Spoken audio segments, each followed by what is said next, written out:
Hello everyone. दोस्तों, official जो है नोटिस आयोग ने जारी कर दिया है और जो एग्ज़ाम है 29 जून से लेके 2 जुलाई तक होने हैं। और ये शेड्यूल है आपका, 2 शिफ्ट में एग्ज़ाम होना है। और इस बार जो सेंटर बनाए गए हैं, 2 ही सेंटर बनाए गए हैं, प्रयागराज और लखनऊ। ठीक है। तो इस बार भी गाज़ियाबाद जो है सेंटर नहीं बनाया गया है, न पिछली बार बनाया गया था। तो जो लोग गाज़ियाबाद के आस पड़ोस रहते हैं वो लोग अपनी व्यवस्था पहले से ही कर लीजिएगा कि कहाँ रुकना है। ठीक है। इसके अलावा एग्ज़ाम को 30 दिन बचे हुए हैं, तो 30 दिन में हमें क्या करना चाहिए। आप लोगों के मैसेज भी आए थे काफ़ी कि सर कुछ बताइए रणनीति वगैरह क्या किया जाए। तो 30 दिन में देखिए सबसे इम्पोर्टेंट चीज़ें हैं जो मैं बता देता हूँ आप लोगों को। पहला तो रिवीजन। ठीक है। रिवीजन बहुत ज़्यादा इम्पॉर्टेंट है। तो 30 दिन में ऐसा करिए आप लोग कि 30 दिन में जो 20 दिन है या 15 दिन है, ठीक है, ये आप रिवीजन के लिए रख सकते हैं। 15 दिन इतना रिवीजन करिए, मल्टीपल रिवीजन करिए कि आपका जो आंसर है वो रेडीमेड एकदम से तैयार हो जाए। ठीक है। वहाँ पे फिर आपको ज़्यादा दिक्कत ना हो, सारे पॉइंट्स आराम से लिखते चले जाएँ। ठीक है। तो इस तरह से रिवीजन करिए। बाकी जो 15 दिन बचे हुए हैं इसमें क्या है, इसमें आपको 2 चीज़ें करनी चाहिए जो बहुत इंपॉर्टेंट है। पहला है तो है कि सिमुलेशन टेस्ट लगाइए। सिमुलेशन टेस्ट कैसे लगाना है, जैसे कि रियल एग्ज़ाम में होता है कि लगातार हम लोग लिखते हैं सुबह और शाम। तो ऐसा कर लीजिए। भले 2 दिन लिखिए, ठीक है। जैसे एक दिन 2 पेपर कर लिए और एक दिन 2 पेपर कर लिए, ठीक है। तो 2 ही दिन अगर लिख पा रहे हैं, लिखना मतलब चाहते हैं तो 2 दिन लिखिए, लेकिन लिखिए ज़रूर। ठीक है। इससे आप लोगों को पता चलेगा कि रियल एग्ज़ाम में जो किस हिसाब से लिखना चाहिए, क्या स्पीड रहनी चाहिए और मतलब कितनी थकान आती है, सारा एक्सपीरियंस आप लोगों को हो जाएगा। ठीक है। तो इस तरह से आप कर सकते हैं। अगर 6 पेपर लिख सकते हैं लगातार तो 6 पेपर लिख लीजिए। ठीक है। बाकी 2 जरूर लिखिए आप लोग, लगातार सुबह और शाम जरूर लिखिए, इससे आप लोगों को काफ़ी फ़ायदा होगा। इसके अलावा जो एक इम्पॉर्टेंट चीज़ बचती है वो है नोट्स को लेके, कि आपको कब तक नोट्स अपने एक्सटेंड करते रहना चाहिए। तो देखिए 5 से 6 दिन अभी और कर सकते हैं आप लोग एक्सटेंड। भाई कर तो सकते हैं, ठीक है। देखिए मैं एकदम आपको वो नहीं बोल रहा हूँ कि आप एक्सटेंड मत करिए, लेकिन मेरे हिसाब से जो है जो मैं करता हूँ, 5 से 6 दिन अभी और नया कंटेंट आप पढ़ लीजिए।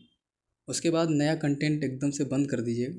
वो इसलिए क्योंकि फिर जो पुरानी चीज़ें हैं आपने पढ़ी है, अ, उसको मल्टीपल रिवीजन करिए। ठीक है। और नया मत पढ़िए, क्योंकि उस पर ही आप इतना कॉन्फिडेंस रखिए कि पुरानी चीज़ें जो आपने नोट्स वगैरह बनाई हैं उसी को कैसे ना कैसे करके आपको मैनेज करना है। ठीक है। बाकी लगातार नया मत पढ़िएगा, जो भी 30 दिन बचे हुए हैं उसमें। ठीक है। तो ये आप लोग जरूर करिएगा कि ज़्यादा मैटर के पीछे मत भागिए, जो आपने नोट्स बनाए हैं उसी पे मतलब अडिग रहिए और वही आपको सिलेक्शन दिलाएगा। ठीक है। इसके अलावा जो बचता है वो है पेपर कंप्लीट को लेके, क्योंकि कुछ लोग कमेंट किए थे तो पेपर कंप्लीट में दिक्कत आ रही। तो देखिए पेपर कंप्लीट में दिक्कत इसलिए आ रही क्योंकि आप लोग 20 के 20 क्वेश्चन जो है अच्छा लिखने की कोशिश कर रहे हैं। ठीक है। तो 20 के 20 सारे क्वेश्चन अच्छे नहीं लिखे जा सकते हैं, चाहे आपका यूपीएससी का एग्ज़ाम हो चाहे पीसीएस का हो। 20 के 20 आप बहुत बेहतरीन क्वेश्चन नहीं लिख सकते। ठीक है। तो इसके लिए आप लोग क्या करना चाहिए, तो आप ऐसा कर लीजिए, 15 क्वेश्चन जो है वो अच्छे लिख दीजिए। और जो 5 क्वेश्चन है वो थोड़ा सा अगर जनरल भी हो रहा है या फिर कंटेंट जो है ज़्यादा अच्छा नहीं हो पा रहा है तब भी काम चल जाएगा। ठीक है।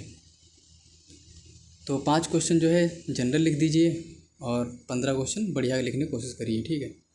बाकी अगर ये 5 जो छोट जनरल जो बता रहा हूँ मैं, अगर ये आपके और भी अच्छे लिखे जा सकते हैं तो आप बिल्कुल लिखिए। ठीक। बाकी 20 के 20 क्वेश्चन अगर आप अच्छे लिख पा रहे हैं तो बहुत अच्छी बात है। बाकी जिन लोगों का पेपर नहीं कंप्लीट हो रहा उनके लिए यही है कि आप 15 कोशिश करिए अच्छे से लिखने की, और 5 जो क्वेश्चन है वो थोड़ा स्पीड में लिख दीजिए। तो जो 5 क्वेश्चन आप लोग लिखेंगे उसमें राइटिंग ज़रूर बिगड़ेगी और सबकी बिगड़ती राइटिंग है। ठीक है। तो राइटिंग को ज़्यादा लेके वो नहीं होना है आपको।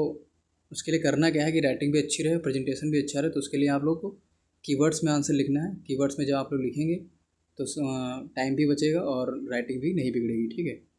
तो कोशिश करिए कीवर्ड में लिखने की, तो सारी चीज़ें मैनेज हो जाएंगी। ठीक है। दूसरा चीज़ है कि गर्मी बहुत ज़्यादा पड़ रही है तो अपने हेल्थ का भी बहुत ज़्यादा ध्यान रखना है। ठीक है।